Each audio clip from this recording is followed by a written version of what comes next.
Hey all, just realized I never gave a video last night, so I'll do it this morning. So after I pitched a tent here in Paris, I brought the bike into Paris city, well I'm in the city, but I mean into the city. Jesus, the way they drive cars and bikes in there is just nuts, man. There's no such thing as lanes. On a roundabout, everyone just switches lanes, moves around the place, it's nuts. But yeah, survived Paris on a bike on the wrong side of the road. So yeah, I brought the bike into Paris and got some awesome pictures of the bike near the Eiffel Tower. Most of them are, okay. One was just, it's my picture, so I put it up on Facebook and I'll probably use it for the actual picture for this video. What else happened? Oh, big one, yeah. So when I checked into the reservation, when I arrived here, obviously I took my helmet and my gloves off going in there, and it's only a short ride down to, it's a huge campsite, but it seemed like a short ride down to where I'm pitched. So I kind of just hung my helmet and my gloves on my handlebars, and I drove down and pitched up my tent and everything else. And when I was ready to go into Paris, I realized I only had one glove. Oh shit. So I've scoured the campsite, no sign of it. Checked into reception to see it was handed in, no luck. I've even lifted my tent and everything else, moved around the place, no luck. So it looks like this morning I am driving to Roscoff. One glove. 500 plus, nearly 600 kilometers. It's going to be fucking cold. I'm actually putting this down to, I'm not really a forgetful person, I'm fairly on the ball. Everything I have is squared off and everything else, very planned out. I'm putting this kind of forgetfulness down to tiredness, maybe fatigue. I'm looking forward to seeing a bed. So that's what I'm putting it down to, is just pure fatigue. It's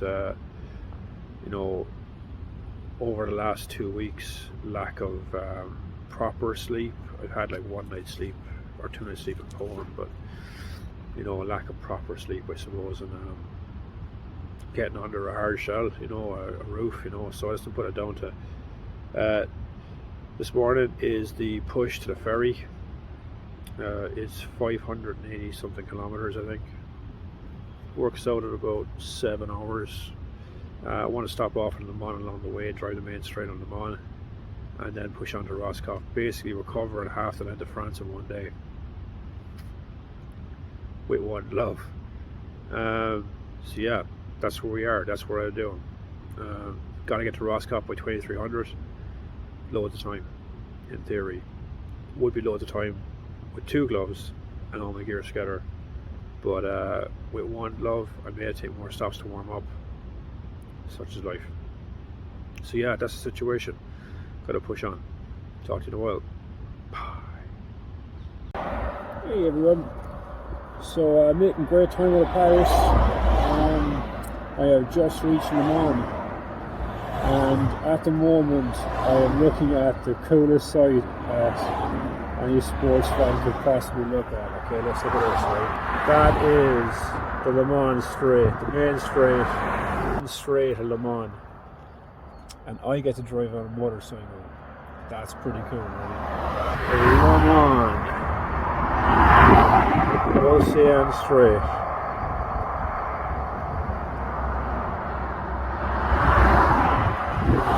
I'm gonna have a rip off it. There's bugs on me. So look, my plan is to drive very, very carefully down that straight. I promise I won't go over the speed limit. Pinky swear.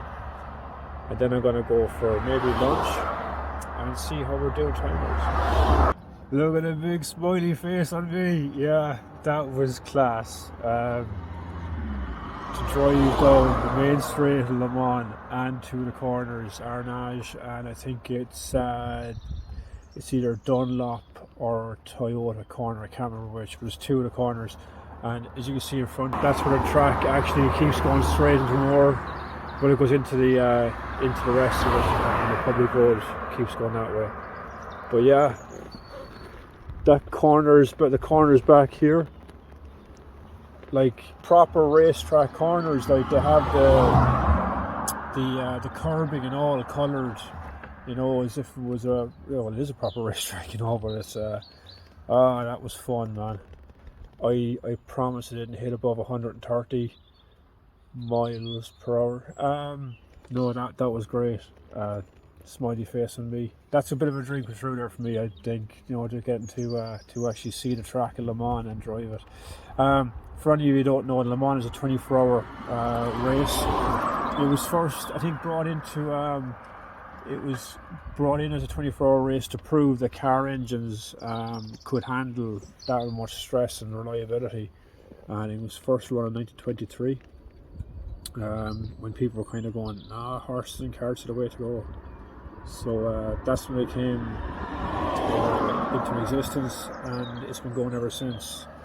So Le Mans is like one of the premier races in the world.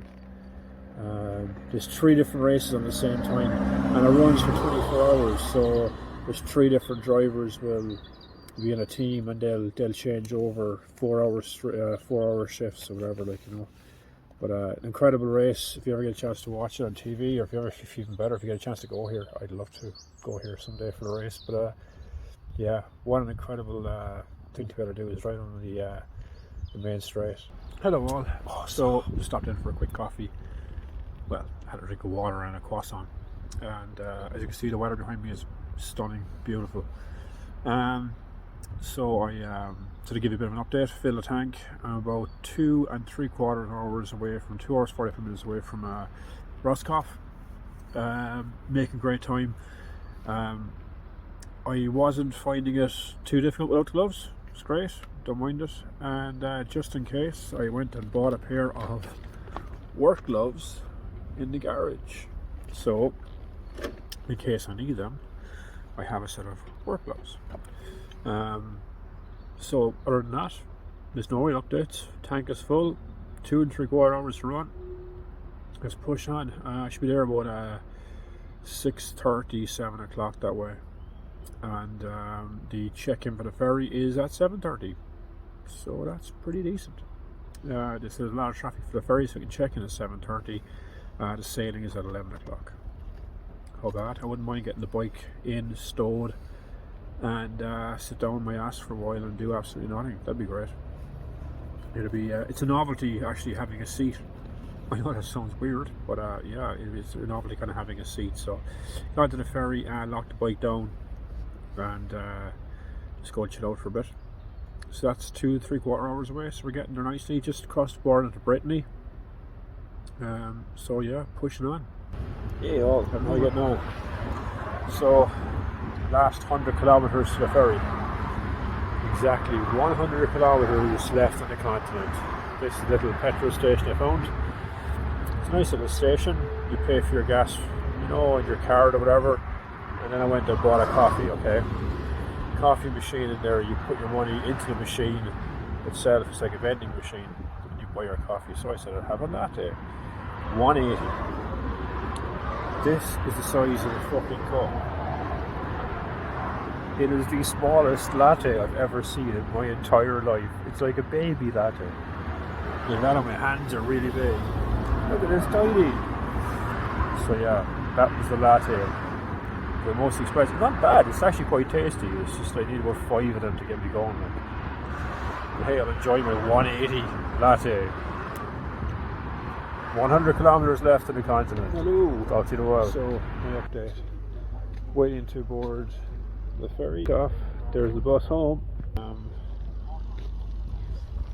Just kind of chilling on the bike, waiting to go on. Loads of other bikes to go on too. The total distance for the continent. My continent distance, I'm looking there at the moment on the bike, is 1,663.5 miles. I'm not going to show you the total mileage yet, but that's the distance from Poznan to Vienna from Vienna to Munich, from Munich to Bastogne, from Bastogne to Paris, and from Paris to Roscoff, and about, I'd say, 100 meters to ferry. So that is the distance covered on the continent on the way back. When I get to my front gate, I will update on the total distance, because I've actually recorded it from my front gate to Rosslare to Poznan, and then Poznan back again. So that would be interesting. But I've decided that I'm gonna give the Vulcans Rally a skip. I've kind of a little bit of a longing to see the small guy in Magda.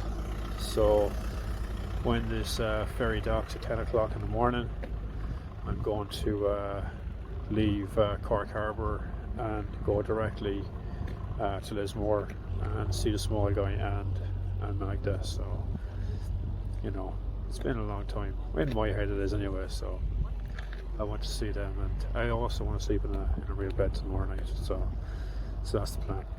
Okay, I'll keep you updated. Bye.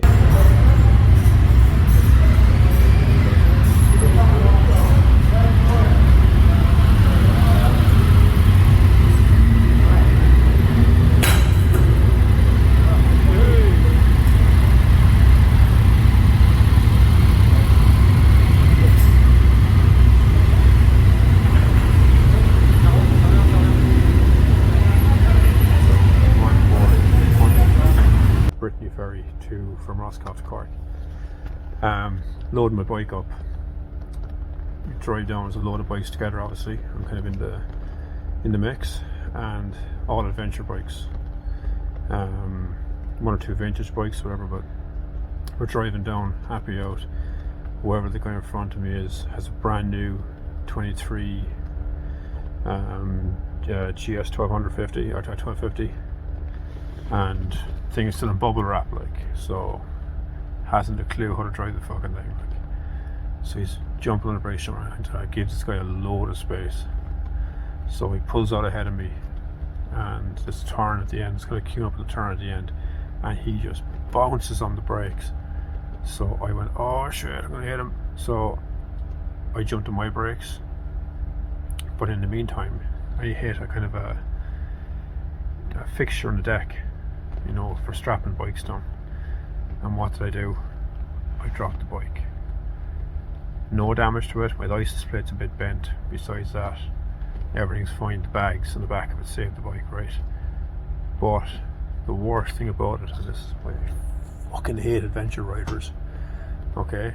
The worst thing about it, they all sat there on their bikes and looked at me trying to pick my fucking bike off the ground. They all sat there and looked at me.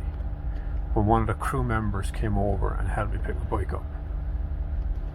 If you're a biker and you're out there, don't ever do that. If you see a biker in trouble, stop and help them. If you see a biker who's dropped his bike, help him pick it up. Don't be a bitch. That's a horrible thing to do. Adventure bikers. So yeah, bike is safe, secure, happy out.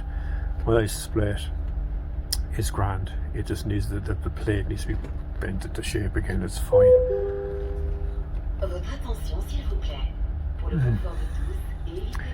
I'm pissed.